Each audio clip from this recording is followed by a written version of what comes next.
باللہ من الشیطان الرجیم بسم اللہ الرحمن الرحیم ونادى أصحاب الجنة أصحاب النار أن قد وجدنا ما وعدنا ربنا حقا فهل وجدتم ما وعد ربكم حقا قالوا نعم فأذن مؤذن بينهم اللعنة الله على الظالمين صدق اللہ العظیم۔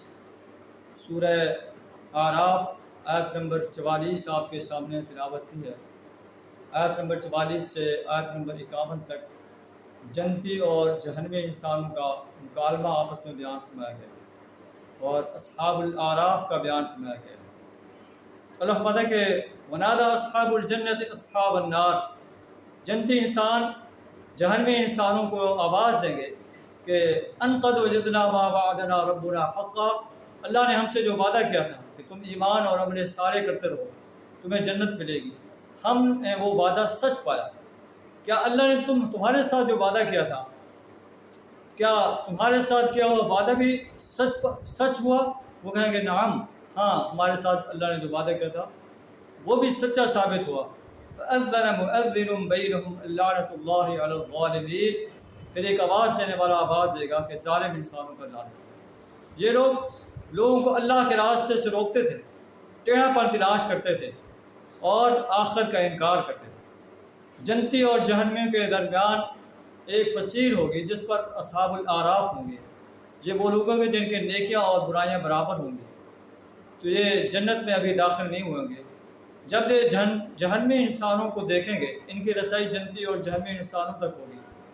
جب یہ جہنمی انسانوں کو دیکھیں گے تو انہیں پیشانیوں سے پہچان کر کہیں گے ما اغنی عنکم جمعکم وما کنتم تستکبرون، تمہاری جماعتیں، تمہارا جو ہے اپنا تکبر اور تمہارا جو اپنا بہت بڑی جماعت تھی تمہاری کفار کی، سرداروں کی، وہ تمہارے کوئی کام نہ آئی۔ لیکن اس کے برعکس جن کے بارے میں تم کہتے تھے لا ینالہم اللہ برحمہ، اللہ تعالیٰ ان کو رحمت کے آغوش میں نہیں لے گا، آج وہ تو جنت کے باغوں میں عیش کر رہے ہیں، جیسے حضرت بلال رضی اللہ تعالیٰ عنہ، حضرت عمار، حضرت یاسر، حضرت سمیہ رضی اللہ تعالیٰ عنہ، سب یہ غریب لوگ جو ہیں جنہیں تم اپنی چاہتے تھے کہ ان کو اللہ کے رسول بدلے سے اٹھا دیں پھر ہم بیٹھیں گے، آج وہ جنت کے باغوں میں عیش کر رہے ہیں اور تم جہنم کی آگ میں جل رہے ہو۔ کیا تمہاری جو ہے وہ جماعتیں جو تمہارا تکبر، تمہارا دولت تمہارے کوئی کام نہیں آیا؟ تو وہ کہیں گے کہ آج ہم جو ہے جہنم کی آگ میں جل رہے ہیں، ہمارا دنیا کا ٹھاٹ باٹ آج آخرت میں ہمارے کوئی کام نہیں آیا۔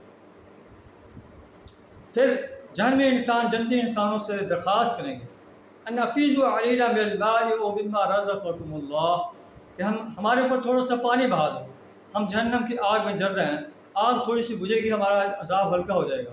او مما رزقکم اللہ، یا تھوڑا سا رزق دے دو جو اللہ نے تمہیں دیا ہے۔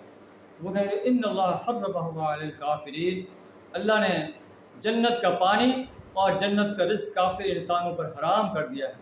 الذین اتخذوا دینہم لہوا ولعبا، انہوں نے اللہ کے دین کو، جو دین اسلام تھا، کھیل اور تماشا بنا رکھا تھا، دنیا کی زندگی کے دھوکے میں مبتلا ہو گئے تھے۔ فَالْيَوْمَ نَنْسَاهُمْ كَمَا نَسُوا لِقَاءَ يَوْمِهِمْ هَٰذَا، آج ہم نے انہیں ایسے بھلا دیا ہے، آج ہم انہیں ایسے بھلا دیں گے جیسے انہوں نے ہمارے اس دن کی ملاقات کو بھلا دیا تھا۔ تو اللہ فرماتا ہے کہ یہ جہنمی انسانوں کا ہولناک انجام ہوگا۔ اللہ سے دعا تعالیٰ ہمیں ایمان اور عمل صالح کرنے کی توفیق عطا فرمائے، جنت الفردوس میں اعلیٰ مقام عطا فرمائے، جہنم کے عذاب سے اپنی پناہ عطا فرمائے۔ وآخر دعوانا ان الحمد للہ رب العالمین۔